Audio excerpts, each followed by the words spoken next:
Pak Erick tuh orangnya detail, eksekutor yang jelas, apapun yang dipegang Pak Erick masalahnya selesai. BUMN jadi lebih baik sekarang, terus kemudian PSSI juga jadi trust publik terhadap PSSI juga tinggi dan lain sebagainya gitu. Dan baru-baru ini kan dipercaya Pak Jokowi untuk menggantikan Pak Luhut. Kecewa nggak akhirnya sekarang beliau nggak jadi baca pres? PSI harus move on juga gitu, PSI harus cari orang-orang baru. Kalau menurut aku emang anak muda harus ada di politik. Aku adalah orang yang percaya bahwa yang dinamakan regenerasi itu bisa terjadi secara natural, tapi juga mungkin harus membutuhkan koalisi. Aku kalau berpartai lagi Mbak, partai politik yang aku pilih haruslah partai politik terakhir.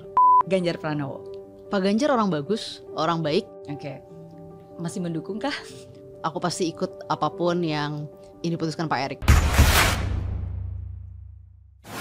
Hari ini senang banget teman ngobrol saya, Samara Amani. Thank you Mbak Mary udah diundang ke sini. It's Ketemu been a while lagi. ya, it's been a while. Yes, hampir 5 tahun yang lalu, hampir. Yes. Iya, sekitar 4 tahunan lebih lah. Iya. Waktu itu kita ngobrol-ngobrol tentang banyak hal. Hari ini ketemu lagi, pasti banyak hal yang berubah. Iya. Banyak hal. Udah Banyak. ketawa begitu mau berubah ya. Banyak, iya. Tapi satu hal yang selalu konsistensi. Maksudnya aku selalu suka banget kalau ngobrol dengan anak muda yang punya pemikiran, punya hati, dan juga punya banyak pengalaman khususnya di dunia politik. Karena ya kalau kita ngeliat dari belakangan ini kan banyak yang dibicarakan bagaimana pemerintah mendukung anak muda di dunia politik. Tapi jauh sebelum itu sebenarnya sudah ada anak muda yang sangat mendukung pemerintah, dan kamu adalah salah satunya. Benar. Bener gak? Betul. Gitu. Iya. Kalau gitu komentar dikit dulu deh tentang yang baru terjadi belakangan-belakangan ini nih. Maksudnya bagaimana pemerintah yang sedang menggalakkan, wah ini dunia pemerintahan ini harus didominasi, bukan dominasi ya, harus ada orang-orang muda nih yang ada di pemerintahan, di politik dan seterusnya. Dan apalagi sekarang mungkin yang kontroversi yang sekarang lagi sering dibicarakan adalah salah satunya dengan Mas Gibran Rakabuming Raka sebagai cawapres. Itu menjadi salah satu contoh bahwa anak muda harus di dunia politik, dan salah satu dukungan adalah seperti itu. Gimana menurut kamu? Kalau menurut aku emang anak muda harus ada di politik, Mbak Mary. Kenapa? Karena mau nggak mau kita harus akui dari basis demografi kita, dari segi populasi sekarang memang didominasi oleh anak-anak muda gitu. Dan apapun yang terjadi, regenerasi itu sesuatu yang bakal jadi natural gitu. Jadi tetap harus ada anak-anak muda yang mewakili isu-isu anak muda, baik di parlemen, mau di eksekutif, apapun itu gitu.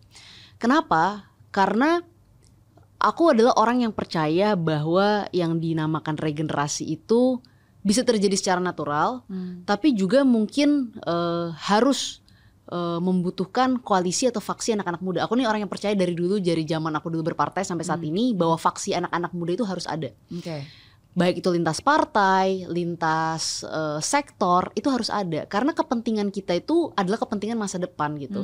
Yang akan tinggal di Indonesia mungkin ya, kalau kita diberikan umur panjang sama Tuhan gitu, 30, 40, 50 tahun lagi adalah kita-kita yang mungkin sekarang usia masih 20-an tahun gitu. Nah, apa aja kepentingan kita? Kita butuh Indonesia yang bersih dari polusi udara gitu kan, Indonesia yang hijau gitu kan. Kita butuh Indonesia yang mampu menciptakan lapangan pekerjaan yang sesuai untuk anak-anak muda. Kita harus lihat data Mbak Mary. Pengangguran terdidik itu adalah pengangguran yang paling banyak di Indonesia. Banyak banget anak-anak muda Indonesia yang sekarang menjadi pengangguran, bukan karena mereka adalah orang-orang yang tidak pintar, tapi karena mereka menjadi lulusan yang tidak sesuai dengan kebutuhan industri. Ini masalah yang memang menjadi persoalan serius, belum lagi dengan nanti tantangan digital, AI dan lain sebagainya, banyak pekerjaan-pekerjaan yang akan tergantikan.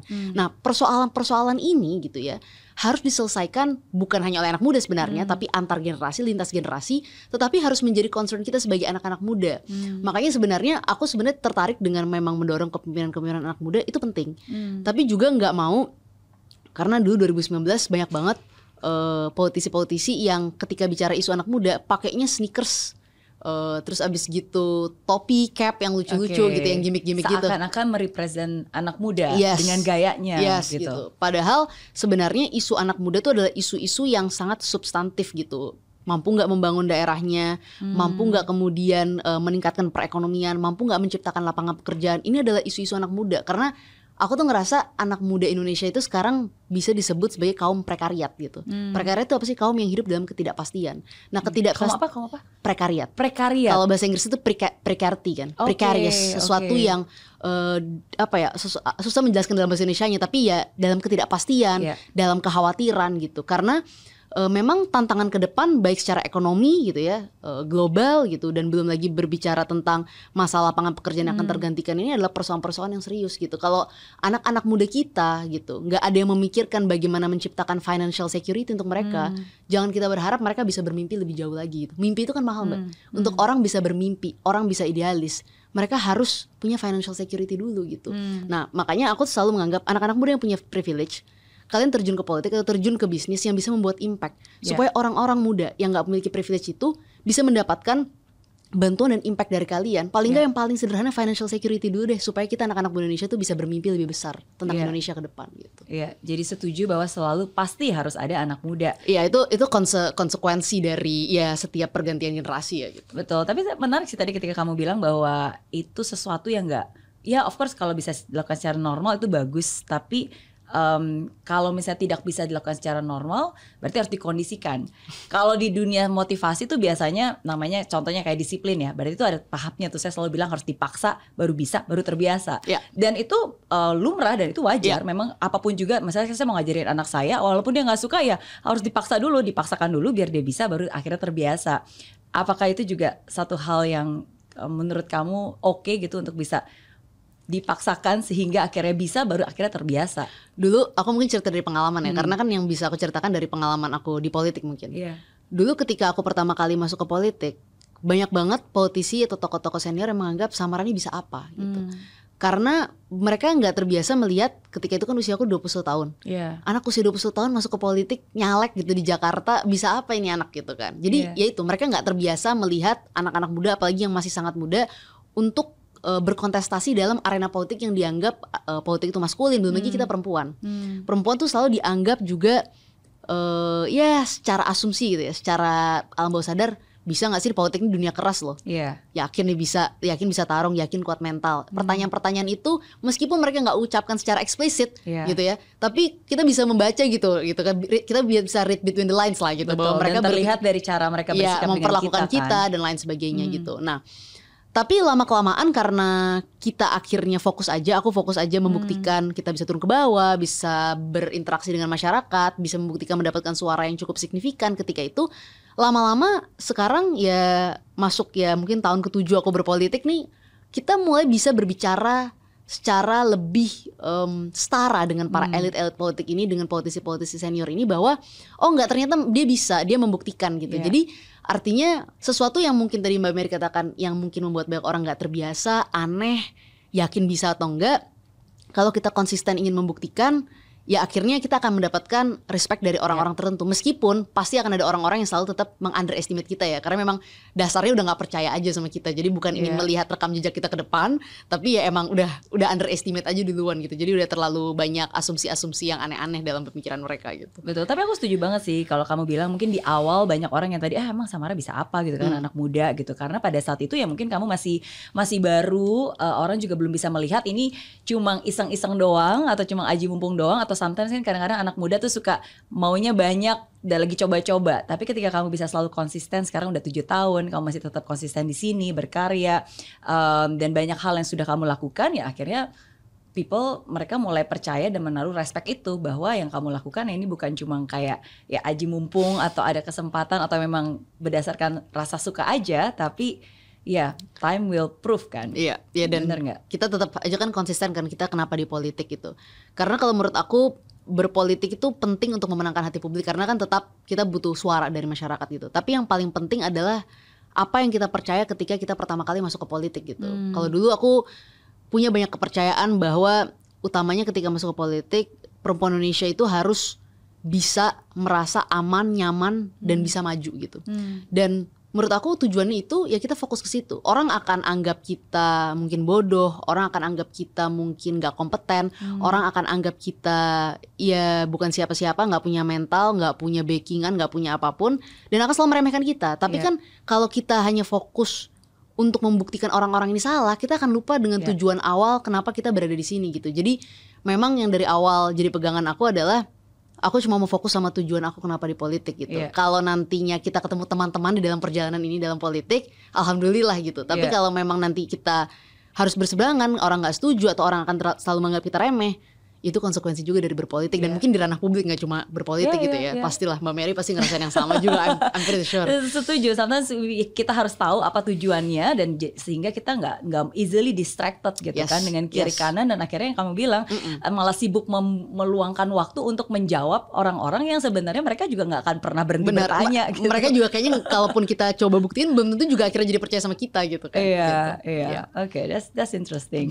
Selalu kalau ngomong sama Samara dari zaman dulu ketika pertama kali aku kenal sama kamu sampai hari ini, pertama ngomongnya cepet banget, mikirnya cepet banget. Emang aku tuh sebenarnya lagi mikir gimana caranya biar nggak ngomong cepet. Kata orang-orang ini udah lumayan. Oh, ini udah lumayan. Katanya dulu ketika awal-awal tahun-tahun 2019 itu jauh lebih cepat dibanding ini gitu. Oke. Jadi ini kayaknya udah lumayan. Tapi itu luar biasa loh. Berarti prosesor kamu tuh bergerak dengan sangat cepat juga. Karena kan banyak orang kadang-kadang berbicara cepat tapi nggak dipikirkan. Tapi tapi aku melihat kamu tuh benar-benar memikirkan dan bisa. Maksudnya setiap kata yang kamu ucapkan itu sesuatu hal yang memang punya pertimbangan gitu, bukan hanya asal ngomong. Ya mudah-mudahan gitu. Saya aku suka digodain sama kayak om aku yang udah tua-tua gitu. Katanya kalau denger Samara ngomong harus deketin kuping ke TV, jangan sampai kelewatan satu kata gitu saking cepetnya ngomong. Oke, tapi ini udah lebih lambat. Katanya sih gitu. Udah lebih lambat. Tapi kalau kayaknya masih cepet juga. Tapi ini udah jauh lebih lambat. Udah Katanya jauh gitu. lebih lambat. Oke. Tapi kita kilas balik dulu nih, karena terakhir kali waktu itu aku ngobrol sama kamu waktu itu tahun 2019. Yes, aku ingat waktu itu masih belum nikah, baru tunangan, baru mau nikah. Yes. Sekarang sudah menikah. Ya. Ya, dengan Profesor Ari. Ya. Waktu itu juga masih di PSI. Yes. Sekarang juga sudah berubah. Tapi selain status yang berubah, sebenarnya apa sih perubahan terbesar? Apa yang berbeda dari seorang Samara 5 tahun yang lalu dengan yang sekarang?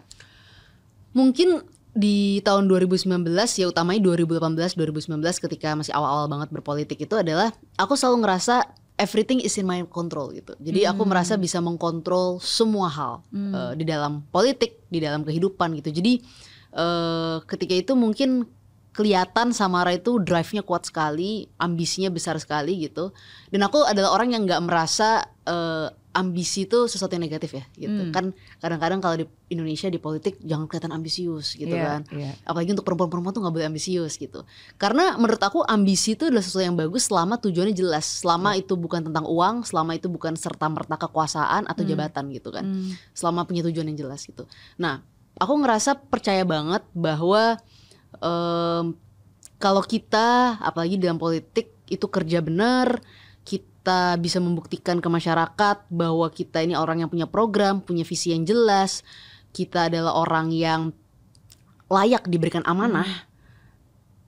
Aku dan teman-teman di PSI kita itu pasti akan duduk dalam DPR gitu. Dan aku kenal banyak sekali caleg-caleg bagus dan teman-teman bagus dalam partai ketika itu yang berjuang. Dan bersyukur banyak dari teman-teman yang terpilih di level DPRD. Aku juga terpilih, tapi karena parliamentary threshold gitu 4%, kita nggak bisa duduk di dalam DPR gitu. Nah, di momen itu tuh aku kesel gitu, karena kok kenapa ya gitu. Memang kita tahu peraturan itu ada sejak awal gitu, tapi kita nggak bisa pungkiri bahwa kekesalan itu ada. Bayangin ada orang memilih 140.000 suara ketika itu, memilih aku 140.000 suara, dan suara itu terbuang dengan sia-sia hanya karena sebuah peraturan gitu. Jadi suara masyarakat seolah jadi nggak ada harganya di situ. Kesel gitu ya, mungkin nyebelin gitu kan, rada kecewa dan lain sebagainya gitu. Jadi karena ambisinya besar, merasa bahwa bisa mengubah banyak hal, punya kemampuan yang sangat hebat, ya pasti ada overconfident dikit lah ketika dulu Samara yang 2019. Tapi hari ini nih Mbak Mary, karena mungkin belajar dari semua proses itu, aku sadar aja bahwa kita harus menerima hal-hal yang memang di luar kontrol kita. Ya peraturan-peraturan seperti itu memang bukan peraturan yang ada dalam kontrol kita, karena peraturannya sudah ada dan kita sudah gugat dan tetap ditolak. Jadi kita harus terima kan itu, karena itu tidak dalam kontrol kita. Yang dalam kontrol kita apa? Ketika kita berusaha untuk memenangkan hati masyarakat dan kita sudah sukses di situ gitu. aku hari ini sih lebih menerima itu semua gitu, dan nggak merasa kecewa atau sedih terhadap proses yang sudah terjadi di tahun 2019. Sudah terima, sudah ikhlas, dan lebih tepatnya lagi sudah merasa mungkin itu yang terbaik gitu. Mungkin kalau kemarin aku kepilih jadi anggota DPR, aku nggak akan mengalami banyak proses politik dan pembelajaran rasanya gagal, rasanya kalah dari bawah. Mungkin terlalu cepat gitu kan. Baru masuk ke politik langsung berhasil jadi anggota DPR, mungkin aku akan nggak nginjek bumi nih, terlalu di atas langit gitu. Saat ini ngerasain gagal, ngerasain rasanya kalah, tahu gimana perjuangan itu nggak semuanya berakhir dengan mulus gitu.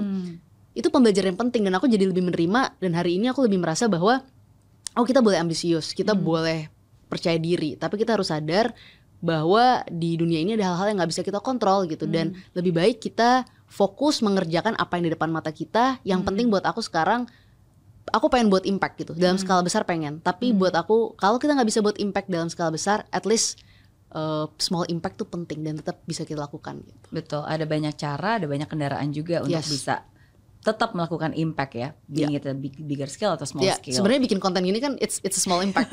Iya dong. Benar. Ya, tapi mungkin yang menjadi pertanyaan, mungkin kalau di podcast politik lainnya, atau mungkin orang di dunia politik udah lebih mengetahui ya perjalanannya Samara. Dan kenapa akhirnya keluar dari PSI. Tapi biasanya kalau di konten aku kan sebenarnya jarang banget nih ngomongin politik. Cuma belakangan ini aja, karena ini sesuatu hal yang menurut saya menjadi isu di masyarakat, dan orang ingin banget gitu untuk bisa tahu lebih banyak dan bertukar pikiran. Jadi mungkin pertanyaannya adalah, kalau gitu kenapa kamu keluar dari PSI? Sebenarnya aku ngerasa udah waktunya keluar dari PSI, karena kan dalam perjalanan hidup itu kadang kita merasa pengen coba hal baru, pengen move on dan lain sebagainya gitu. Nah, aku waktu itu ngerasa ini waktunya move on dari PSI. Dan kenapa keluar? Karena aku tuh adalah orang yang sangat sayang dengan organisasi yang aku bangun. Aku tuh selalu all out gitu. Jadi apakah aku sayang sama PSI? Sangat sayang sama PSI. Justru karena aku sayang sama PSI, aku gak mau ketika waktu itu aku pengen move on, nyoba hal-hal baru, aku dengan egoisnya tetap stay di PSI ketika PSI bisa menambah amunisi-amunisi baru untuk mengerjakan verifikasi pemilu ketika itu, kemudian penyaringan caleg, dan berbagai macam program-program PSI lainnya. Dan jangan lupa ketika itu posisi aku strategis Mbak Mary, ketua DPP gitu. Bayangin kalau PSI punya ketua DPP yang nggak all out gitu. Aku nggak mau gitu. Aku tuh nggak mau berada dalam institusi atau organisasi kalau aku tidak bisa all out lagi di situ gitu. Jadi menurut aku, karena aku sayang dan aku peduli sama PSI, dan nggak fair buat PSI untuk aku tetap stay di situ sementara akunya masih mau coba-coba hal baru, kayaknya nggak fair. Jadi aku putuskan ketika itu, nggak, PSI harus move on juga gitu. PSI harus cari orang-orang baru, orang-orang yang mungkin pengen all out lagi untuk PSI gitu. Nah, aku ketika itu memang memutuskan keluar dari PSI, pengen nyoba bisnis konten. Aku juga pengen fokus ke aktivisme perempuan gitu ya. Aku pengen fokus di situ gitu. Dan aku nggak mau karena aku ingin melakukan hal itu mengorbankan institusi yang sudah aku bangun, yang juga sangat aku sayang. Berarti bukan karena suami yang mendukung Pak Anies Baswedan, dan sedangkan kan kita tahu sendiri PSI kan selalu berseberangan dengan Pak Anies. Ya, enggak sama sekali, nggak ada kaitan gitu. Karena ketika aku masuk ke dalam politik itu kan suami aku juga tahu aku di PSI gitu. Dan aku di PSI itu sikapnya jelas. Bahkan sebelum masuk ke PSI, sikap aku terkait berbagai macam tokoh politik, pandangan politik itu juga sudah sangat jelas gitu. Jadi aku keluar PSI memang betul-betul karena itu. Nggak ada konflik dengan PSI. Kalau misalnya kita lihat bagaimana aku keluar dari PSI, aku keluarnya sangat baik-baik gitu ya. Memastikan bahwa nggak ada jejak buruk, nggak ada relasi buruk yang tertinggal gitu. Dan aku sampai sekarang mendoakan yang terbaik buat PSI gitu. Karena ya gimana juga PSI itu, aku selalu bilang dari dulu sampai sekarang, ini cinta pertama dalam politik gitu. Jadi kalau cinta pertama dalam politik, kita selalu kenang gitu. Pasti kita akan selalu kenang meskipun kita harus move on gitu ya. Tapi kita akan selalu kenang dengan sangat baik gitu. Gak boleh dijelek-jelekin, gak boleh juga merasakan ada penyesalan. Aku gak ada penyesalan, aku pikir chapter bersama PSI adalah salah satu chapter terbaik juga kok dalam hidup aku gitu. Dan jangan-jangan CLBK nanti. Dan juga suami aku tuh kan nggak tertarik politik kan. Sebenarnya itu lebih kepada produksi hoax tuh ketika itu Mbak Mary, yang menganggap wah suaminya Samara mendukung tokoh politik tertentu, misalnya Pak Anies dan lain sebagainya. Karena dia kan akademisi. Jadi netralitas dia dalam politik itu penting banget gitu. Karena kalau sampai dia berpihak secara politik, nanti objek riset dia, wawancara dan lain sebagainya berkaitan dengan buku-buku riset dia, itu nanti dianggap bias kan. Jadi dia selalu maintain posisi netral dalam politik. Iya. Gitu sampai hari ini, dan kayaknya selamanya saya udah nggak tertarik banget sama politik. Oke. Jadi itu hoax lah. Hoax Ya. Jadi sebenarnya memang karena ya udah it's time to move on, dan dua-duanya juga ya udah jalan masing-masing. Ya, oke. Itu yang berbeda. Tapi aku ngelihat dari dulu sampai sekarang masih tetap ada yang sama. Apa tuh? Yang sama adalah mentornya selalu sama, yaitu Pak Erick Thohir. Oh iya. Kan mau dulu pas lagi masih jadi udah di PSI, setelah after PSI mau di bisnis katanya. Tetap mentornya selalu Pak Erick Thohir. Memang aku sama Pak Erick tuh punya kisah yang sangat menarik ya. Dari mulai dulu di PSI kan aku juga di tim kampanye nasional gitu. Nah salah satu juga yang selain PSI mengusulkan, salah satu juga yang mendorong aku bisa jadi wakil direktur anak muda di tim kampanye nasional Pak Jokowi dan Kiai Ma'ruf itu kan Pak Erick gitu. Dan Pak Erick juga dorong aku banyak untuk pergi ke TV. Artinya untuk kita, untuk aku ya, dan kita yang muda-muda ketika itu valuable. Karena aku dulu kan nyalek ya Mbak Mary. Nyalek itu kalau kita yang nggak punya banyak uang, exposure di TV itu jadi penting banget gitu. Karena wajah penting. Orang nggak ingat. Tapi ingatnya wajah kan. Begitu kita gitu. buka ini yang mana? Oh ini familiar. Exactly. Nah itu yang beliau lakukan gitu. Jadi aku sangat valuable. Belum lagi juga aku udah cerita di banyak podcast gitu ya. Salah satu pengalaman yang paling dalam ketika itu buat aku, ketika banyak politisi-politisi senior di dalam tim kampanye tersebut meremehkan aku karena anak muda bisa apa gitu. Pak Erick itu sangat trust. Bahkan pernah ada konferensi pers resmi KPU gitu ya, setelah debat Pilpres gitu, debat officialnya KPU, itu selalu ada konferensi pers resmi tuh.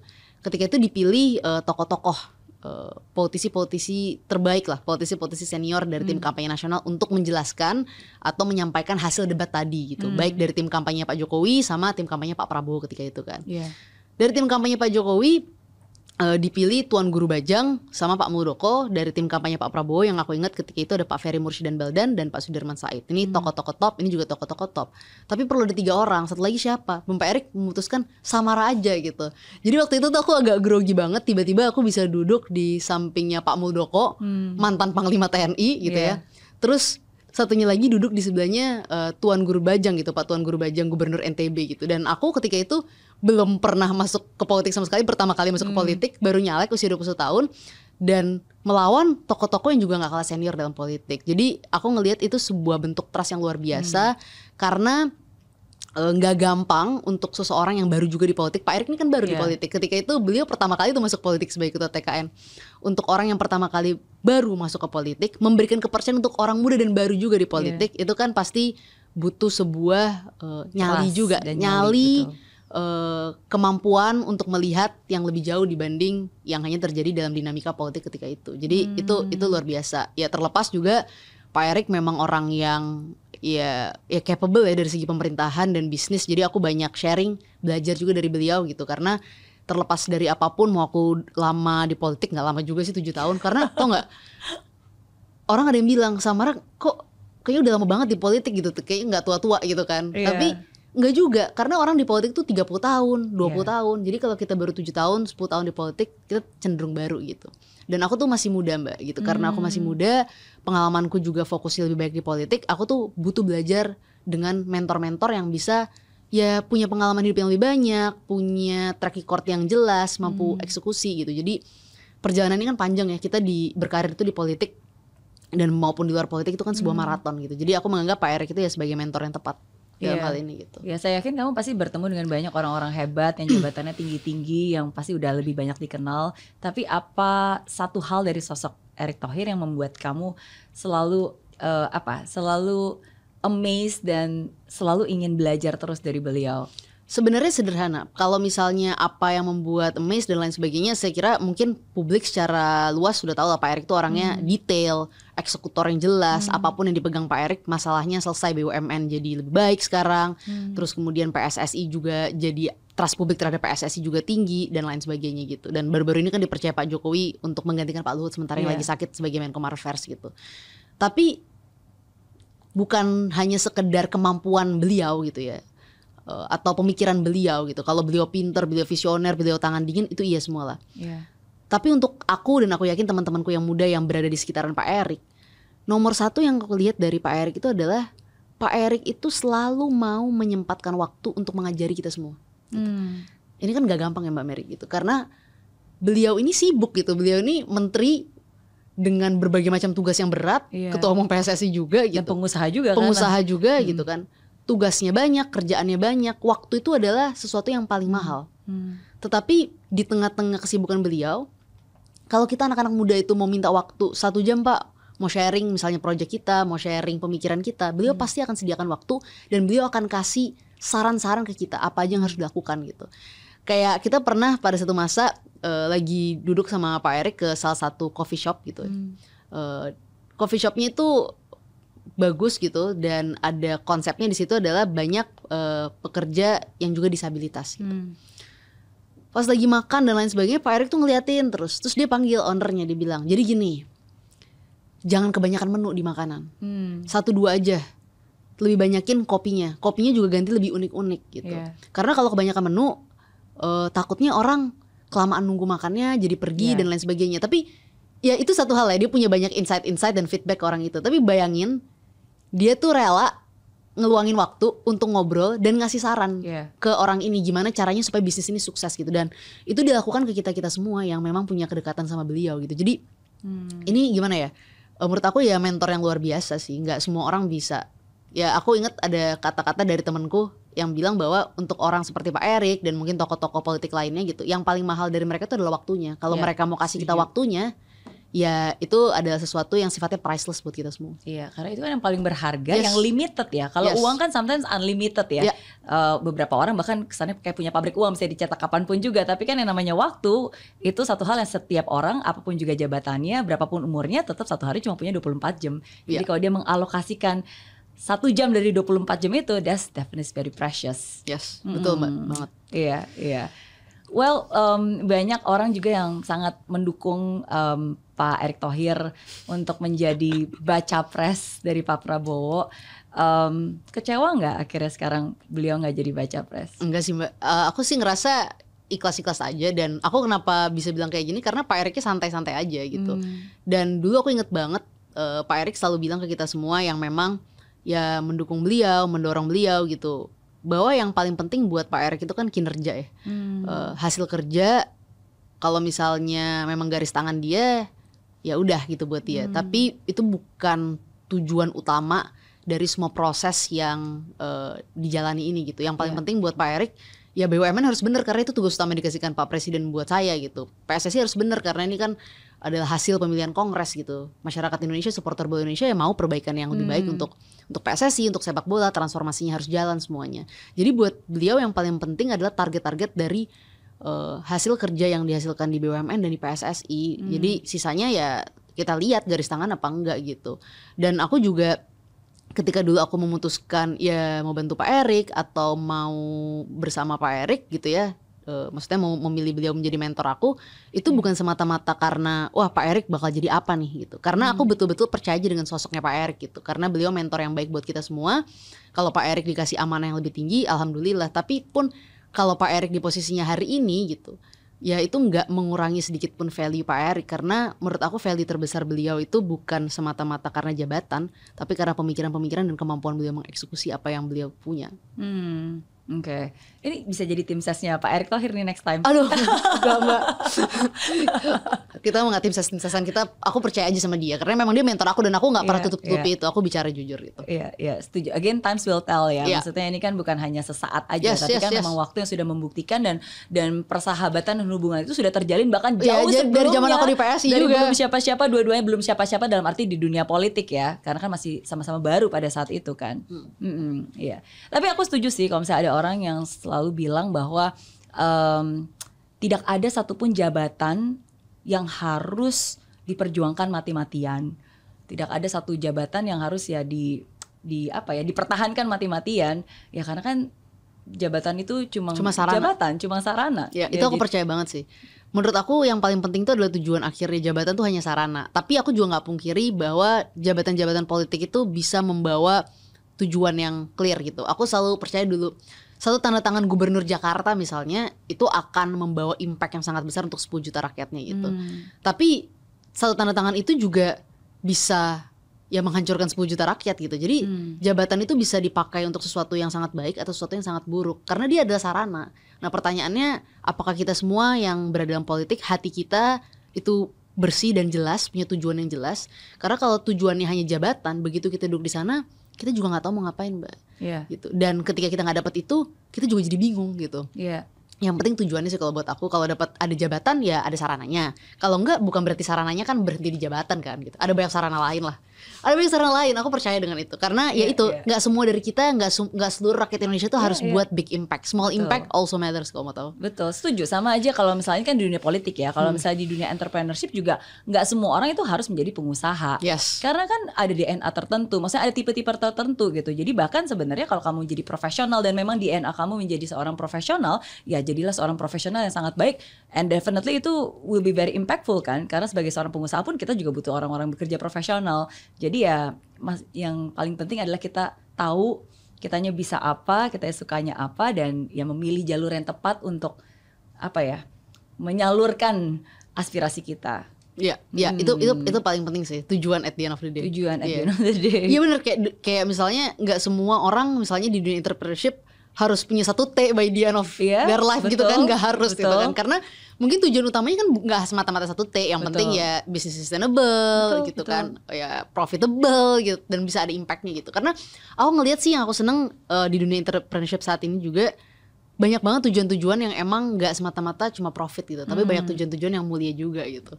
Ya kayak yang Mbak Mary buat semua ini kan juga nggak semata-mata, I'm pretty sure ini bukan cuma profit kan buat Mbak gitu. Iya, definitely. Iya kan, pastilah. Kalau nggak pasti nggak bakal seneng ngerjainnya tiap hari kalau cuma basisnya uang gitu. Iya, betul. Oke, aku jadi penasaran nih kalau misalnya karena aku selalu percaya ya, kita itu adalah akumulasi apa yang kita dengar, kita tonton, dengan siapa kita bergaul, khususnya dari sejak masa kecil gitu kan.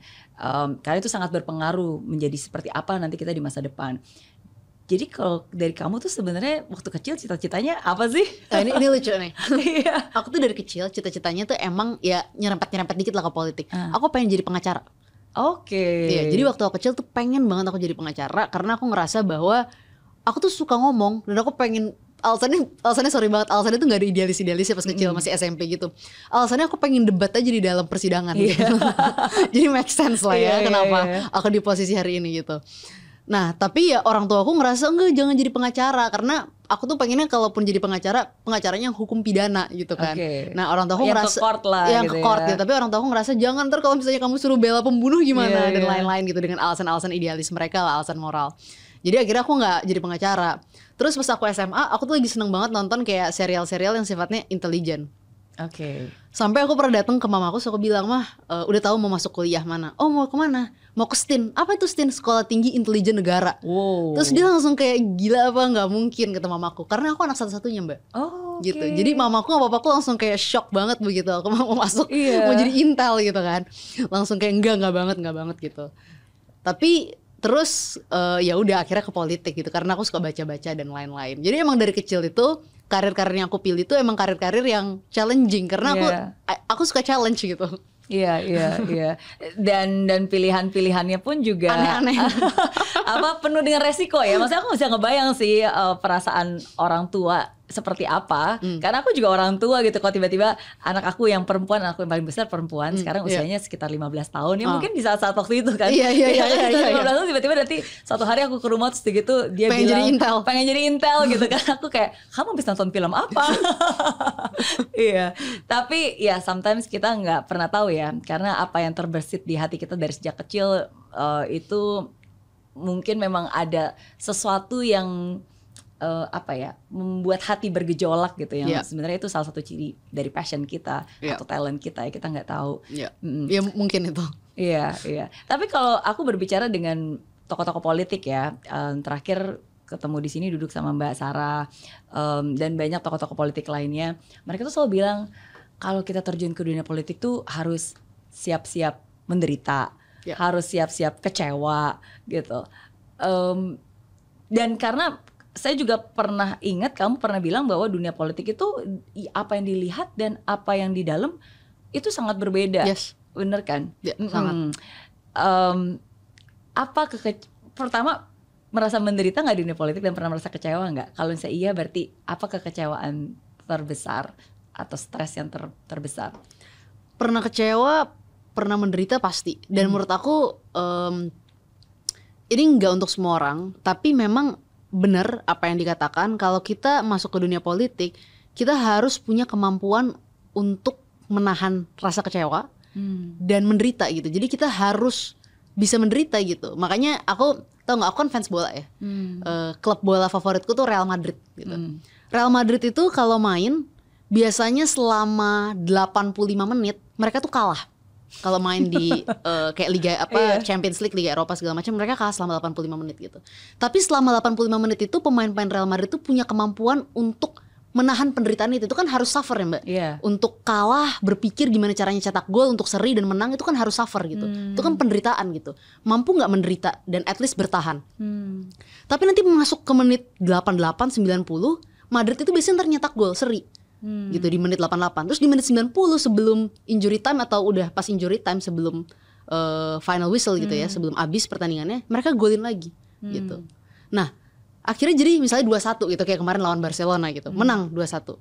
Nah, itu sebenarnya yang kita butuhkan dalam politik. Mampu nggak kita menderita segitu lama, bertahan gitu ya dalam situasi-situasi yang nggak enak, untuk kita melihat visi yang jauh lebih ke depan. Bisa nggak kita cetak gol itu? Dan untuk mampu mencetak gol itu, mencetak kemenangan dari semua rasa sakit dan kekecewaan kita, ya kita harus menderita, kita harus mampu bertahan dalam penderitaan itu gitu. Jadi pasti pernah gitu. Dan ya harus kita terima dan harus kita lakukan gitu. Kalau memang tujuan kita lebih besar gitu. Pernah kecewa, pernah kekecewaan terbesar. Ya so far sih pengalaman politik aku mungkin gak sebanyak orang-orang lain lah ya, yang kalah pemilu berkali-kali mungkin, atau misalnya dihianati dan lain sebagainya. Kan pasti banyak banget kan tokoh-tokoh politik yang udah punya berbagai macam punya berbagai macam pengalaman politik lebih pahit gitu kan. Tapi mungkin bukan rasa kecewa, tapi lebih rasa sedih adalah ya ketika PSI nggak lolos parlemen di tahun 2019 gitu. Bukan karena kita nggak menang, bukan karena aku nggak bisa duduk di dalam DPR dan lain sebagainya, tapi karena aku punya satu kesadaran di malam itu ketika kita tahu kita kalah, bahwa menuju 2019, dari 2019 menuju 2024 itu adalah perjalanan yang tidak pendek, 5 tahun. Dari 5 tahun aku yakin orang-orang yang ketika itu sudah berjuang sama kita mungkin akan ada yang pergi. Dan aku salah satu yang pergi kan gitu. Akan ada yang ya kita tidak akan bertemu sesering ini lagi. Kita tidak akan berjuang bersama seintensif ini lagi. Karena kita butuh pasti regenerasi, kita pasti butuh pergantian, kita juga pasti butuh restrukturisasi menuju 2024 gitu. Jadi aku cuma sedih bahwa wah nih tim ini udah kayak keluarga dan kita harus akan ada momen di mana kita mungkin nanti harus pisah gitu. Jadi aku lebih kepada itunya gitu. Ini momen yang nggak bisa terulang gitu. Jadi lebih sedih ke poin itu sih. Bukan karena kecewa karena kalahnya atau apa. Kalau kalah segala macam sih ya itu bagian dari proses politik lah. Kita nggak boleh terlalu kecewa gitu. Mungkin itu sih Mbak. Nggak ada. Atau mungkin kalau ada lagi sih, mungkin kalau lebih ke kecewa adalah paling banyak biasanya terkait respon publik, tapi bukan karena publik anti sama kita dan lain sebagainya. Jadi dulu banyak sekali isu-isu perempuan yang kita perjuangkan kan. Misalnya terkait masalah korban kekerasan seksual. Kalau aku adalah orang yang percaya melihat berbagai macam data, korban kekerasan seksual itu menjadi korban karena salah pelaku, bukan karena pakaian korban. Karena data menunjukkan bahkan perempuan yang bercadar pun, dan perempuan yang paling banyak mengalami pelecehan atau kekerasan seksual adalah mereka yang justru menggunakan pakaian lengan panjang, jeans dan lain sebagainya. Tapi mereka tetap menjadi korban. Nah ketika kita menyuarakan dan membela isu-isu ini, aku gak akan pernah lupa banyak banget perempuan-perempuan pun yang menyerang kita. Yang menganggap bahwa yang salah tetap korban. Di momen itu sih ada rasa kekecewaan dalam artian seperti ini buat aku. Wah ternyata ketika kita memperjuangkan bahkan isu perempuan, tidak semua orang pun setuju dengan kita, dan bahkan perempuannya pun tidak serta-merta setuju sama kita. Nah itu aku sempat ngerasa kayak, jadi sebenarnya woman support woman ini ada atau enggak sih gitu. Karena gimana kita mau bicara isu-isu perempuan yang lebih besar kalau ternyata hal-hal yang paling mendasar seperti kekerasan seksual yang sifatnya sudah masuk ke kemanusiaan saja, kita masih berbeda pendapat soal itu. Kita masih menyalahkan korban dibanding menyalahkan pelaku gitu. Jadi kalau ditanya kekecewaan terbesar aku dalam politik, itu lebih banyak kepada bahwa isu-isu yang kita perjuangkan yang kita anggap sebagai isu-isu baik itu nggak serta-merta didukung sama orang juga gitu. Iya, sometimes it's not easy. Setiap orang kan punya pemikiran sendiri, punya konteks bisa, sendiri, bisa punya kepentingan sendiri juga, gitu. Jadi ada banyak faktor lah. Iya, pasti sih, itu udah pasti. Ideologi juga beda. Ideologi juga berbeda. Iya. Ya, tapi setuju dengar dari apa yang kamu sharingkan itu semakin mengukuhkan bahwa sebenarnya kalau di dunia politik itu yang paling penting dibutuhkan bukan hanya kecerdasan, bukan hanya pengalaman gitu kan, tapi kesabaran. Iya, the ability to suffer sih Mbak. Kesabaran itu penting ya, the ability to suffer. Tapi interesting when you mention the ability to suffer, karena itu yang aku selalu gaungkan juga, khususnya ke anak-anak muda. Ketika mereka mention tentang passion, karena tuh banyak anak muda suka punya pemahaman yang salah tentang passion. Mereka selalu bilang, wah kenapa kamu berhenti dari pekerjaan, kenapa kamu loncat-loncat, ya gak sesuai dengan passion saya gitu kan. Dan mereka mengatasnamakan itu. Padahal menurut saya the true meaning of passion tuh bukan kayak gelora, sukacita, rasa seneng kan. Gak seneng 24 jam juga. Betul. In fact the true meaning of passion itu berasal dari kata Latin, yaitu passio, yang artinya suffering. Oh, menarik. Iya, so passion berarti bukan kayak perasaan suka dan senang atau gembira, joyful, tapi the real passion is apakah kamu bisa menderita untuk sesuatu yang kamu cinta atau sesuatu yang kamu percaya. That is the true meaning of passion gitu. So if you're really passionate about something, then you must be willing to suffer, you must be willing to endure, you must be willing to be patient gitu. Ini menarik banget sih. Nice. Iya, jadi itu yang aku selalu bilang. Jadi jangan bilang kamu pindah gonta-ganti cuma karena gak sesuai dengan passion saya. Itu karena that's not passion ya. That's not the real passion. The real passion is are you willing to suffer for something that you believe in. That's the true meaning of passion gitu.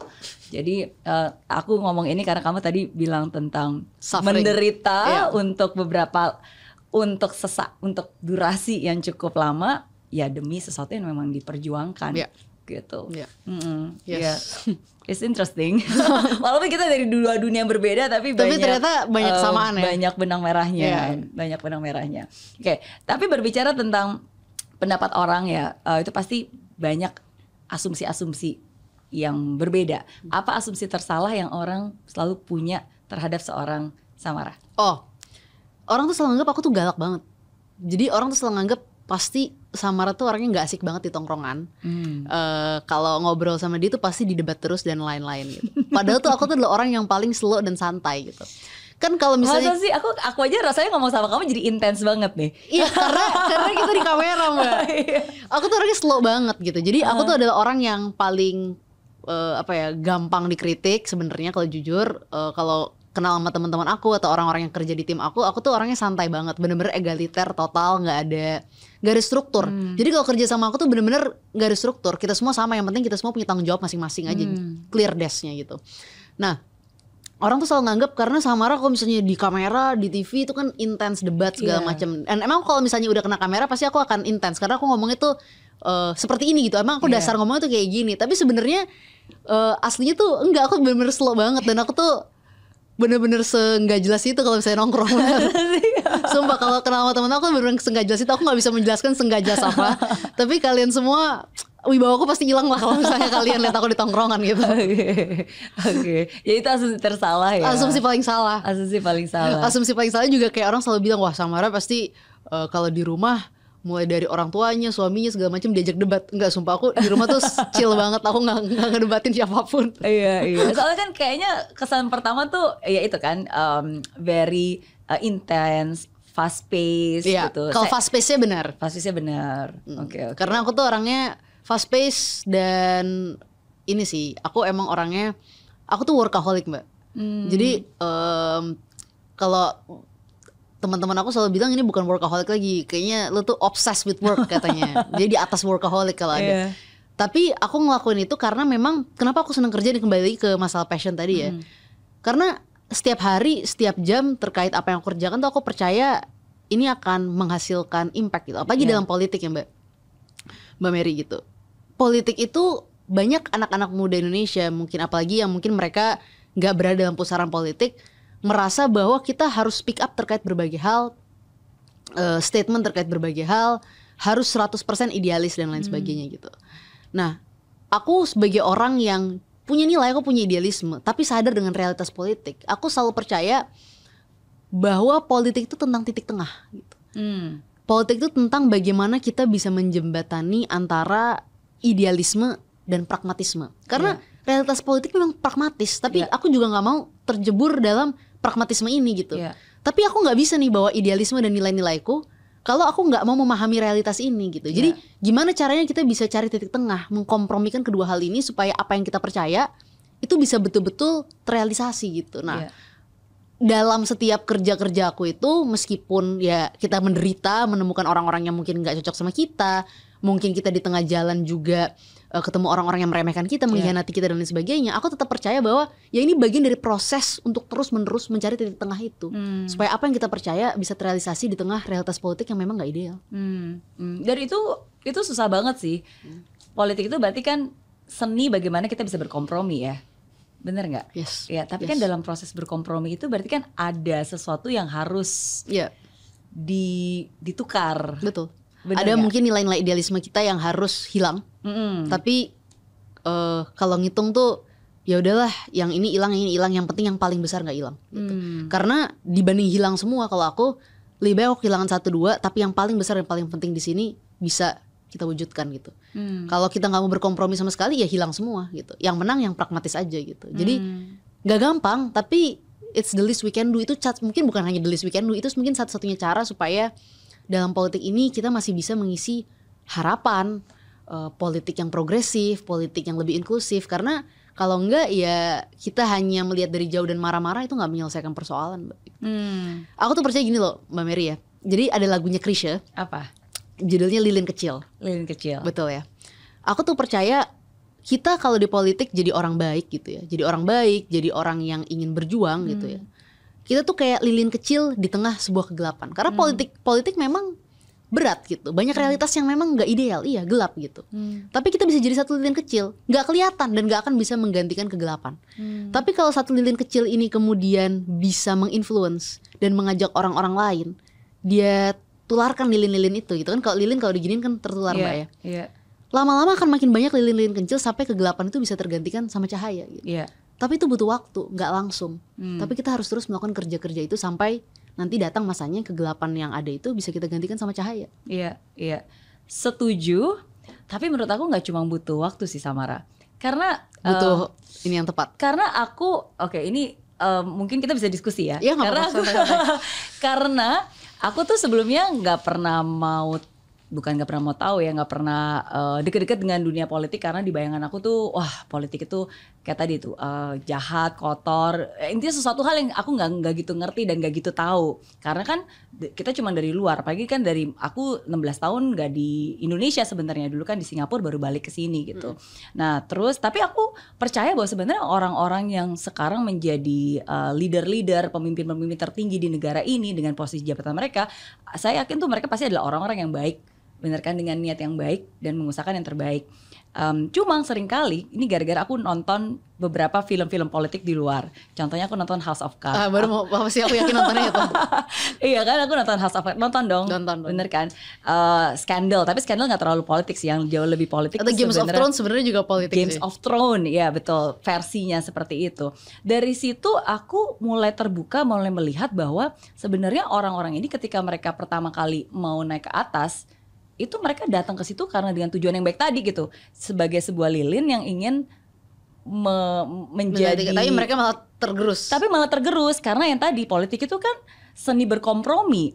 Jadi akhirnya ya udahlah kita kompromi dikit, lama-lama jadi udah blend nih, udah nggak tahu lagi nih yang mana yang benar nggak salah. Tapi jadi terkompromi. Apalagi mungkin dia terkompromi, nggak apa-apa kompromi sekarang asalkan tujuan akhirnya tercapai. Tapi di tengah-tengah udah mati duluan, akhirnya tujuannya nggak tercapai, akhirnya yaitu menggunakan cara-cara yang tidak benar untuk sesuatu yang baik. Ya. Tapi belum sampai ke akhir udah nggak benar dulu, dan itu kan ya nggak benar gitu. Jadi sometimes kadang-kadang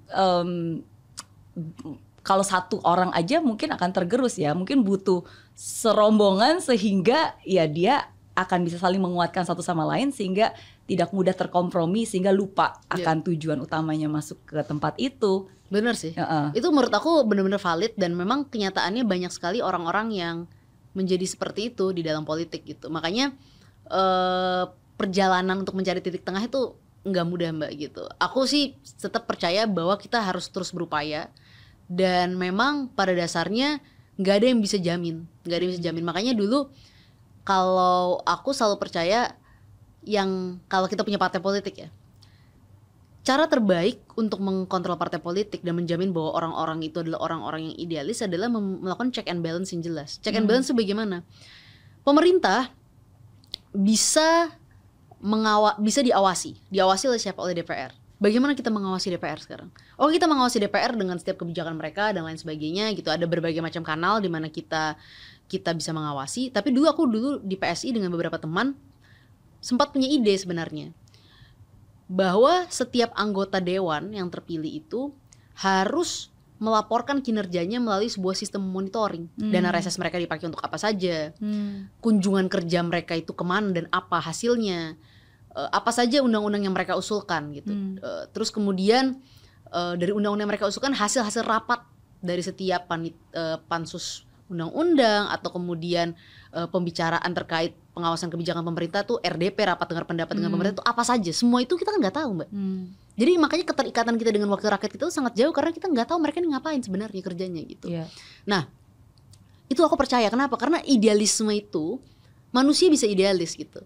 Tapi untuk tetap menjaga idealisme itu kita tidak hanya bisa menggantungkan dengan niat baik atau hati manusia, tapi harus ada sebuah sistem yang memastikan bahwa manusia itu terus berada dalam rel idealis. Dan kalaupun dia masuk ke dalam level-level yang pragmatis, dia nggak kejeblos dan masuk ke jurang gitu. Makanya harus ada sistem seperti itu gitu. Cuma kan ketika itu posisinya sulit dan PSI juga nggak punya wakil di dalam DPR gitu.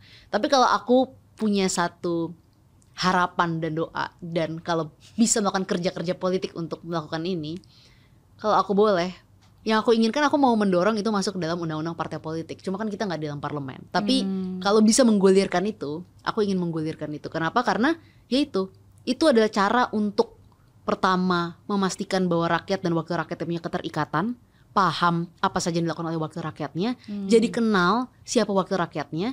Dan yang kedua, itu juga membangun trust kepada DPR gitu kan. Oh ternyata DPR kita bekerja loh. Kalau sekarang semua seperti bekerja dalam senyap, mungkin ada yang bekerja, dan aku yakin banyak kok Mbak anggota-anggota dewan tuh yang bagus tuh banyak gitu. Tapi orang nggak tahu. Dan yang ketiga ya kita memastikan bahwa manusia-manusia ini bisa ada di dalam garis yang tetap baik dengan sistem yang jelas gitu. Karena at the end of the day, orang mau sebaik apapun kalau sistemnya buruk bisa jadi buruk gitu. Kecuali orang itu memang orang yang luar biasa, adalah orang-orang luar biasa seperti itu. Tapi kalau orang yang mungkin biasa-biasa saja dengan sistem yang baik, kembali lagi tadi dengan yang Mbak Mary katakan, akhirnya dia terpaksa menjadi baik gitu. Dan akhirnya kita menghasilkan orang-orang bagus di dalam sana. Jadi nggak cukup ya satu orang aja ya, harus orangnya juga, sistemnya juga, sehingga itu ya saling menguatkan satu sama lain lah. Butuh waktu emang. Aduh, gara-gara kamu ngomong Game of Thrones ya, jadi aku dari tadi juga bayang film Game of Thrones. Sukanya apa? Fan House of apa? Yang mana? Yang Game of Thrones? Suami aku lebih ngikutin sebenarnya Game of Thrones. Tapi aku ingat itu selalu endingnya itu membuat sih emang. Membuat kecewa gak sih? Karena kalau misalnya kita nonton film Game of Thrones, itu kan si Daenerys Targaryen ya, yang si cewek itu yang memang dari awal udah diusung sama rakyat, aku pikir tuh dia bakal menjadi seorang queen yang bisa merule dan punya kebijaksanaan dan punya wisdom gitu. Kalau aku sebenarnya pengennya Jon Snow yang rule malah. Gitu. Tapi rada-rada ya anti klimaks lah ya dengan Jon Snow-nya akhirnya jadi King Beyond the Wall dan lain-lain. Betul, tapi kan yang sangat disayangkan adalah ya ternyata yang si perjalanan Daenerys ini justru malah di akhir ketika dia sudah berada di kekuasaan itu justru malah malah jadi overpowerful gitu. Dan akhirnya ya harus dibunuh sama si dia jadi mirip seperti ayahnya ketika itu kan, Mad King dan lain-lain. Sayangnya itu sih. Padahal awalnya dia luar biasa banget gitu. Ya tapi Jon Snow sih sebenarnya menurut aku, Jon Snow mungkin karena dia melalui proses, ya ini juga sih proses tuh penting kan. Jon Snow kan juga melalui banyak proses yang gak mudah dalam hidupnya kan. Jadinya terus tiba-tiba ini jadi bahas film gitu. Prosesnya gak mudah, akhirnya pas dia di dalam kekuasaan tuh dia jadi bisa melihat, oh ini kayak gini, oh ini bahaya kalau dilanjutin dan lain-lain gitu. Ya kadang-kadang kan dan dia ngebunuh Daenerys kan, mungkin kan dia mikir dia harus dilema loh itu. Dilema karena dia sayang banget kan sama Daenerys. Ya, anyway, serius jadi bahas serius besok. Aku sebenarnya dari dulu tuh udah kepikiran pengen banget kayak bikin konten yang menganalisa Game of Thrones, karena menurut aku Game of Thrones tuh banyak banget hikmah-hikmah politiknya gitu. Iya kan? Iya, betul. Tapi aku mungkin mau tanya pendapat kamu ya tentang power. Karena kalau aku ngeliat dari film House of Cards sama Game of Thrones itu dua-duanya sama. Kayak Daenerys awalnya dia sebenarnya nggak mau powernya, ya kan? Nah, cuma karena diberikan dan akhirnya didapatkan, tapi akhirnya itu mengubah dia. Yeah. House of Cards juga gitu. Kalau misalnya ya of course dua-duanya ambitious ya, husband and wife ya. Cuma kan sebenarnya menurut saya awalnya mungkin nggak seambisi itu, tapi karena dia punya kesempatan dan punya power dan akhirnya ya itu yang terjadi gitu. Jadi kalau terakhir kali aku ngomong sama Pak Ganjar di sini, Pak Ganjar selalu bilang bahwa absolute powers corrupt absolutely. Setuju atau enggak? Ya aku pikir pasti sih gitu kan. Makanya ya kekuasaan itu pasti harus ada ruang-ruang untuk terus mengoreksi. Makanya kenapa aku merasa sangat percaya dengan demokrasi, dengan sistem pemerintahan kita gitu, karena memang ya pemerintah harus selalu dievaluasi oleh DPR. Pemilu harus selalu ada. Kenapa? Karena ya setiap bentuk kekuasaan itu harus selalu diuji dan dievaluasi gitu. Kan bentuk kekuasaan itu diuji gimana sih Mbak gitu? Ya ketika seseorang mencalonkan diri dalam pemilu, dalam proses demokrasi, masyarakat menguji dia kan. Masyarakat melihat apakah dia mampu atau tidak, dan kemudian menentukan memilih atau tidak gitu. Dan ketika dia dievaluasi, bagaimana mengevaluasinya? Ketika seseorang sudah duduk dalam kursi kekuasaan dan dia maju lagi dalam pemilihan selanjutnya, dia kan kemudian dievaluasi nih oleh masyarakat lagi lewat mekanisme yang sama, yaitu pemilu gitu. Jadi itu kenapa terlepas dari segala kekurangannya, ya demokrasi memberikan ruang untuk kekuasaan selalu dinilai, diuji, dievaluasi gitu. Itu kenapa aku nggak bilang demokrasi itu sempurna, karena setiap sistem pemerintahan itu bermasalah, pasti ada masalahnya lah. Tapi it's the best gitu untuk situasi hari ini sampai nanti kita menemukan formulasi lainnya dalam sebuah sistem pemerintahan gitu. Betul, we don't aim for perfection lah. We always aim for progression kan. Yang penting selalu ada progresnya, ya kita sama-sama menyempurnakan lah. Ya, gitu. Oke. 3 pertanyaan terakhir, apa keputusan tersulit yang pernah kamu buat dalam hidup? Aduh, apa ya? 3 keputusan tersulit. Oh, satu aja. Oh, satu keputusan tersulit. Satu keputusan tersulit. Mungkin memutuskan pada tahun 2022 akhir kemarin adalah apakah akan berpartai lagi atau tidak. Oh, okay. Gitu. Dan aku putuskan enggak untuk saat ini ya. Akhirnya untuk sampai hari ini ketika itu. Kenapa? Karena yang pertama, aku ini adalah orang yang percaya sekali dengan partai politik. Institusi partai aku percaya. Tapi kan aku juga seperti ketika aku keluar PSI, aku putuskan mau move on, lagi mau membangun komunitas perempuan yang kuat gitu ya. Terus kemudian aku juga ingin ya ada bisnis konten dan lain sebagainya gitu. Nah, aku kalau berpartai lagi Mbak, partai politik yang aku pilih haruslah partai politik terakhir. Oke. Kenapa? Karena sepertinya kalau aku gonta-ganti partai itu nggak bagus. Dan yang kedua, kenapa aku sebut itu partai politik terakhir? Karena itu pasti partai politik yang aku sangat percaya. Partai politik yang aku akan berjuang mati-matian. Dan partai politik di mana sama dulu ketika aku di PSI, yang aku akan rela memberikan waktuku 24 jam. Karena aku percaya bahwa dengan institusi ini kita akan membangun Indonesia yang lebih baik nih. Indonesia yang lebih progresif gitu ya, diisi anak-anak muda yang bagus. Indonesia yang diisi oleh ya banyak perwakilan dari berbagai macam kalangan gitu ya, nggak hanya berbasis pada Jawa, pada Sumatera, tapi juga di Indonesia Timur gitu kan. Ya teman-teman yang seringkali dianggap sebagai minoritas gitu, misalnya Tionghoa, India, Arab dan lain sebagainya gitu. Aku sebenarnya nggak suka pakai kata minoritas karena semua warga negara gitu ya. Tapi aku pengen partai politik seperti itu, Indonesia yang lebih inklusif, Indonesia yang lebih progresif, Indonesia yang diisi anak-anak muda, Indonesia yang diisi oleh perempuan-perempuan yang berani bersuara gitu. Nah itu alasan akhirnya aku memutuskan enggak dulu gitu, karena kan untuk memilih sesuatu yang aku anggap sebagai terakhir itu kan juga butuh waktu gitu, nggak gampang gitu, dan nggak ada yang diburu-buru kok. Politik itu adalah maraton. Toh dalam situasiku hari ini, aku juga bisa banyak berbuat untuk politik Indonesia. Jadi aku santai-santai aja gitu. Itu nggak gampang karena aku adalah seorang politisi, jadi kadang pengen kayaknya perlu berpolitik lagi. Tapi aku juga menganggap sepenting-pentingnya partai politik, dan aku sangat menganggap penting peran partai dalam demokrasi Indonesia. Bukan berarti peran politik dan kemampuan kita berpolitik itu hanya terbatas di dalam partai. Aku percaya bahwa setiap warga negara dan setiap orang bisa berpolitik dalam kerangkanya masing-masing. Dan dengan apa yang aku lakukan gitu ya, aku sih percaya dengan menyuarakan isu-isu perempuan itu adalah sebuah bentuk berpolitik. Dengan mendorong teman-teman muda masuk ke dalam DPRD itu adalah sebuah bentuk berpolitik. Ya bikin konten kayak gini sama Mbak Mary mungkin adalah sebuah bentuk berpolitik. Dan juga konten-konten aku yang fokus ke politik ya sebuah bentuk berpolitik gitu. Jadi kita gak pernah berhenti berpolitik, hanya caranya aja mungkin akan selalu berbeda-beda gitu. Dan gak harus pakai baju warna apa atau bendera mana terlebih dahulu lah sebelum menentukan ya. Walaupun udah banyak yang jatuh cinta sama seorang Samara. Tapi lagi nunggu nih kapan Samara jatuh cinta sama partai saya. Aku selalu percaya semua ada waktunya lah. Semua ada waktunya. Ada waktunya. Iya, sama seperti menikah. Menikah itu bukan tentang kecepatan tapi tentang ketepatan. Yes, bagus, cocok. Iya. Ini bisa dipakai untuk jawaban nih. Kalau nanya partai politik bukan tentang kecepatan, tentang ketepatan. Iya bagus. Aku udah dapat jawaban. Ntar next aku bakal jawab. Gitu. Ya mirip lah, bisa dipakai relevan dimanapun juga ya. Oke. Pertanyaan ke-7. Nah, pertanyaan ini menarik karena aku pengen minta komentar kamu. Aku akan menyebutkan 5 tokoh politik. Oke. Teman-teman semua pasti kamu juga tahu, tapi aku pengen tahu komentar dari seorang Samara. Oke, siap. Yang pertama, Pak Ganjar Pranowo.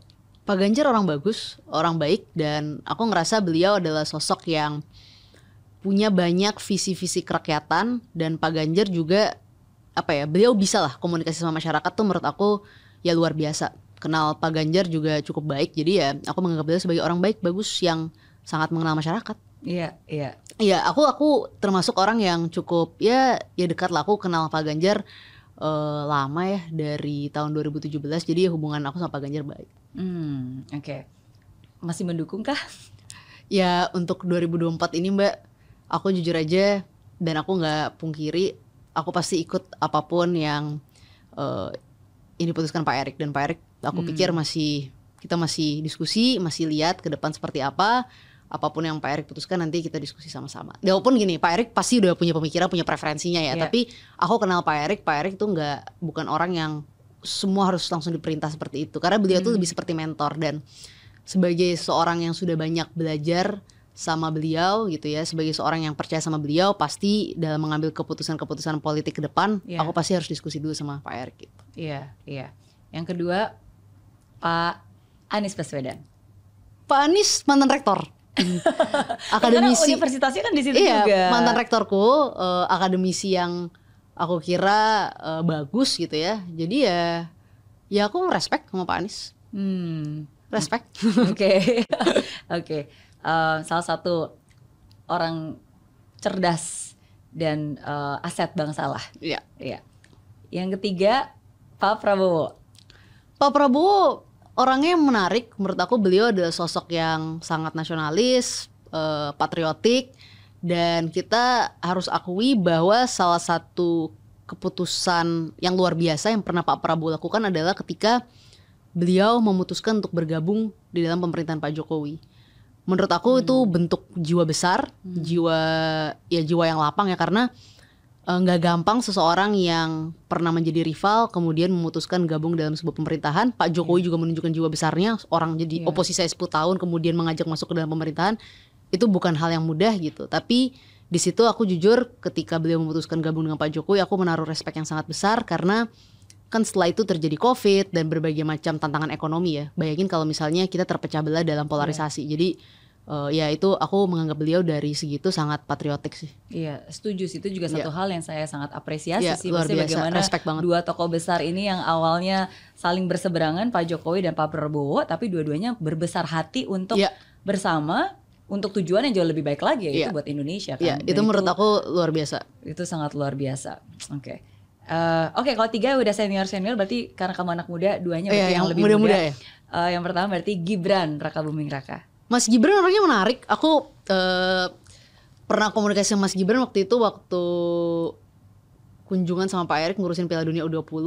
Orangnya santai, suka bercanda, banyak diskusi, dan memang harus diakui Solo berubah di tangan Mas Gibran gitu. Jadi banyak event-event yang menarik dan juga event-event itu kan nggak bisa dianggap remeh Mbak ya, karena itu betul-betul menggerakkan ekonomi masyarakat Solo gitu. Jadi aku sih menganggap Mas Gibran sebagai pemimpin daerah ya punya banyak keseriusan membangun Solo gitu. Dan memang kalau kita pergi ke Solo, masyarakat di sana puas dengan kinerja Mas Gibran. Jadi kalau melihat beliau sebagai pemimpin daerah, sebagai anak muda, ya Mas Gibran sukses gitu kalau aku mau jujur. Iya, iya. Ada impact-nya ya yang Ya, sudah impact-nya dilakukan, kerasa, impact-nya walaupun kerasa. mungkin pada satu baru hanya 2 tahun, tapi sudah ada impact-nya. Iya.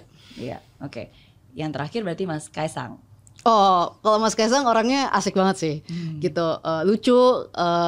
Pernah bikin konten bareng waktu di podcastnya dia di PDP, ketawa-ketawa terus gitu. Aku tuh kalau misalnya ngelihat Mas Kaisang bener-bener gak percaya kalau Mas Kaisang tuh anak presiden karena saking sesantai itu gitu. Orangnya asik dan aku sebenarnya apresiasi ya keberanian Mas Kaisang untuk terjun ke politik ya. Apalagi ke partai lama aku kan gitu. Iya. Orang nanya gimana melihat Kaisang di PSI. Kalau aku support, kenapa? Karena menurut aku kita juga nggak boleh mereduksi karena Mas Kaisang belum pernah di politik terus beliau nggak bisa memimpin partai. Aku tuh selalu percaya PSI yang aku kenal dulu adalah partai politik yang memberikan ruang eksperimen untuk anak-anak muda yang tadi belum punya pengalaman politik masuk ke politik dan belajar bersama di politik. Aku waktu jadi ketua DPP usia 21 tahun nggak punya pengalaman politik Mbak gitu. Jadi pengalaman yang dimiliki Mas Kaisang ketika masuk ke politik sebenarnya lebih banyak dibanding aku dulu gitu. Dan menurut aku justru dengan kreativitas dan pengalaman Mas Kaisang di bisnis mungkin bisa jadi bawa warna baru dalam politik Indonesia. Jadi menarik sih, berani untuk terjun ke politik, apalagi kan pasti nggak gampang ya, karena ada nama besar ayahnya dan lain sebagainya. Itu nggak semata-mata selalu bisa dianggap wah enak anak presiden, kan nggak gitu juga Mbak. Karena kadang justru seseorang yang memiliki privilege harus membuktikan 2-3 kali lebih sulit dibanding kita-kita yang nggak ada privilege sebenarnya. Dan justru kalau aku justru berharap privilege yang dimiliki sosok seperti Mas Kaisang, Mas AHY juga gitu, itu bisa dipakai untuk mendorong anak-anak muda lainnya sih. Iya, iya, setuju. Karena mungkin yang di mata kita awam melihat itu sebagai privilege, tapi bagi yang menjalankan sebenarnya sometimes mungkin beberapa orang lebih prefer nggak dihubungkan dengan hal itu karena justru itu akan lebih memberatkan kan. Karena harus membuktikan kan. Oh enggak, saya tuh bukan karena itu, karena saya gitu. Itu kan nggak gampang juga untuk mereka. Tapi ya it again, ya aku berharap ya sosok-sosok seperti mereka akan dorong anak-anak muda yang mungkin nggak punya kesempatan yang besar juga. Dan itu kayaknya nggak berlaku hanya untuk Mas Kaisang, Mas AHY sih, tapi ya kita juga yang punya kesempatan besar berada dalam politik Indonesia hari ini. Iya, iya. Amin. Setuju. Karena aku juga pernah punya kesempatan untuk ngobrol langsung juga sama Mas Kaisang, sama Mas Gibran, sama Mas AHY juga. Dan mereka ini adalah orang-orang yang nggak kerasa seperti kali ngobrol sama anak presiden sih ya. Paling santai kan? Mas Kaisang dan Mas Gibran ya santai aja. Iya, emang slow banget sih. Mungkin emang anak muda sekarang seperti itu ya, yang lebih diinginin oleh Gen Z itu yang santai kan aja gitu. Tapi pemikirannya jalan, hasilnya ada gitu mungkin ya. I don't know. Aku Gen X. Ini yang Gen Z. Aku sebenarnya persimpangan antara Gen Z sama milenial sih sebenarnya. Oke. Berarti pertanyaan terakhir kalau kita bahas Samara.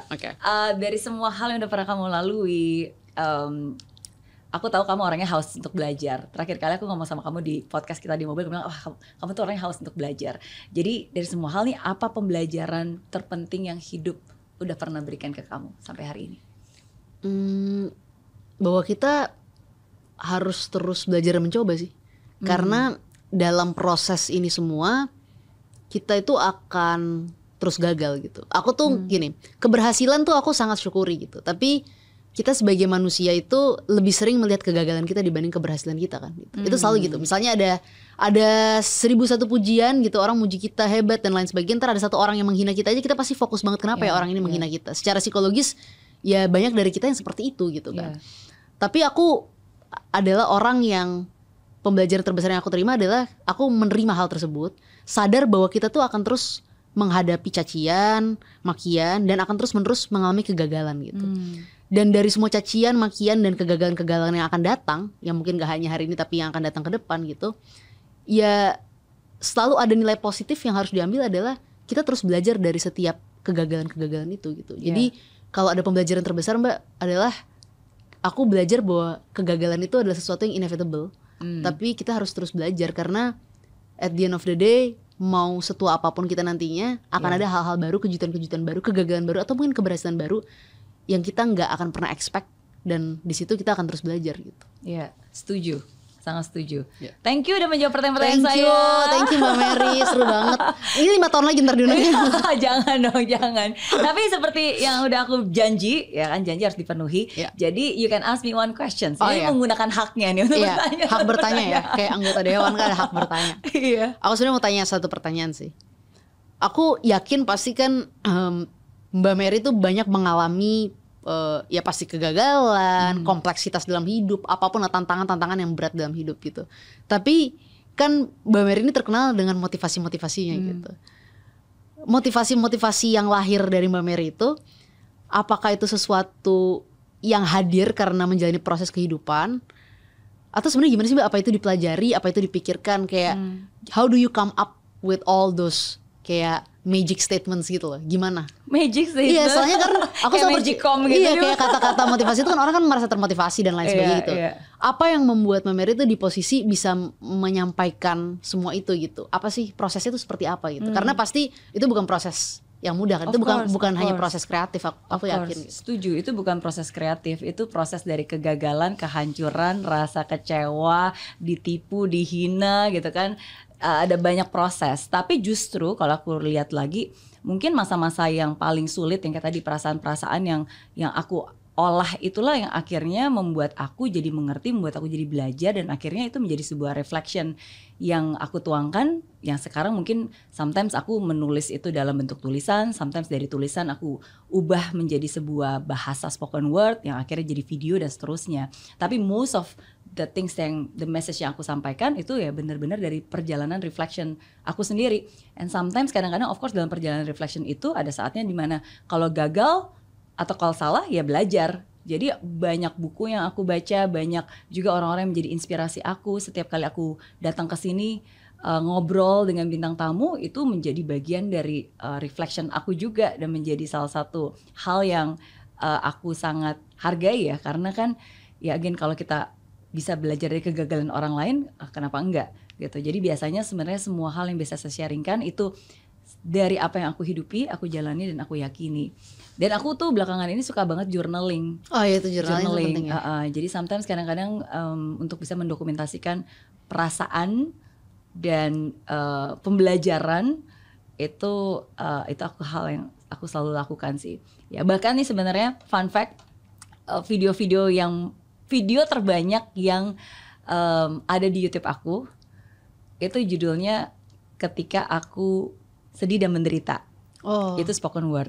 Dan itu sebenarnya hasil kontemplasi, benar-benar aku pernah mengalami saat itu, dan akhirnya ya udah aku tuangkan, karena salah satu bentuk ekspresi aku ya kan, semua hal itu harus dituangkan ya, cuma ya tuangkannya dalam wadah yang benar. Jadi itu setelah aku sudah mengerti, aku memahami, ya baru akhirnya aku tuangkan, dan akhirnya itu menjadi salah satu video yang paling viral.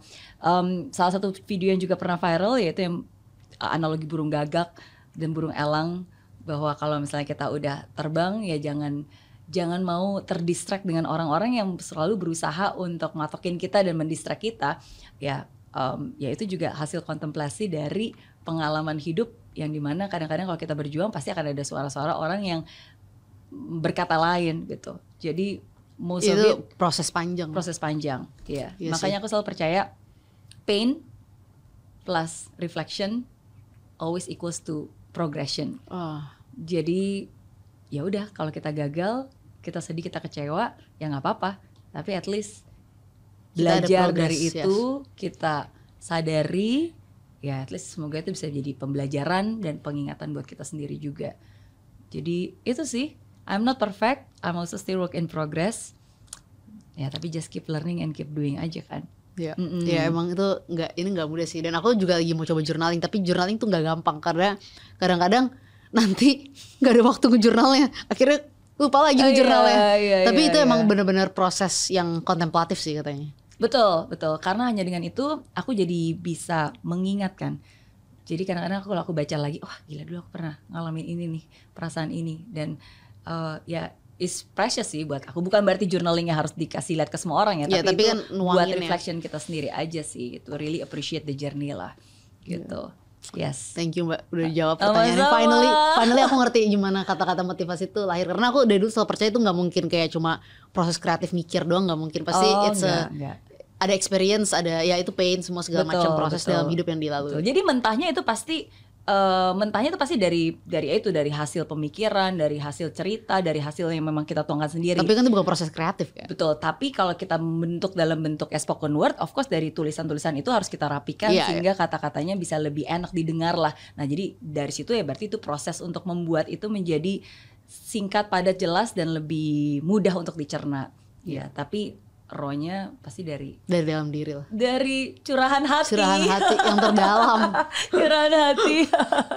Siap. So, thank you sekali lagi Samara. Sukses selalu. Sukses juga untuk Mbak Mary selalu always. Ditunggu gerakan-gerakan berikutnya. Siap. Satu lagi mungkin. Apa?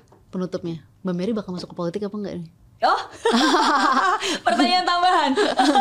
Kalau gitu mungkin aku harus ketemu mentor kamu dulu kali ya, biar aku bisa belajar dari sosok yang bisa mengubah seorang Samara bisa menjadi seperti ini. Siap. Iya. Ya udah ntar kita atur. Oke. Thank you Mbak. Samara. Thank you Mbak.